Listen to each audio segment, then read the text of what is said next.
A fated professional wrestler must retire, but finds his quest for a new life outside the ring a dispiriting struggle. The Wrestler, by Darren Aronofsky, invites you to spot the differences between the wrestler nicknamed the Ram and the actor who portrayed him, Mickey Rourke. The distinctions are evident. Life is tough, while art endures, even if it's the foolish art of crushing opponents in the ring using a stapler and a folding chair. Randy, the Ram Robinson, Mickey Rourke, a wrestler past his prime, has left behind his youth, health, and grand arenas. He lives in a trailer, works as a laborer, continues dyeing his hair white, and fights in the ring. After a heart attack that almost claimed his life, stepping into another bout means certain death for the Ram. Life employs all its old tricks, reconciling with his daughter, slicing meat in the local supermarket, inviting a sweet, quiet stripper, Marisa Tomei, to a bar, while raising his estranged son. It could have gone smoothly and sweetly. But no, it won't go smoothly and definitely not sweetly. The astonishment that Aronofsky,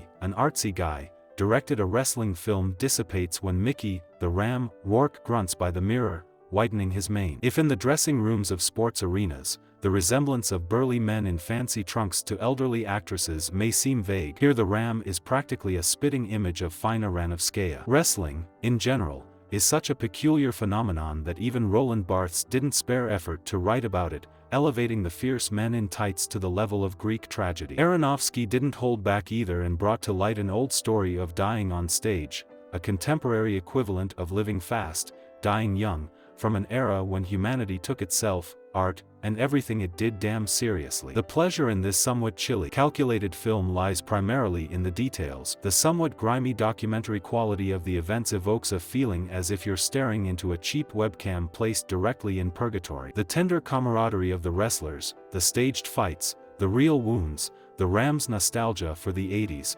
and the streets that remain the same regardless of the millennium, a gloom that's more real than news headlines. It must be noted that Rourke indeed deserved an Oscar for his role in The Wrestler, if only because he portrayed a genuinely good person. However, the analogies between the actors and his Ram's challenging destinies are largely trivial.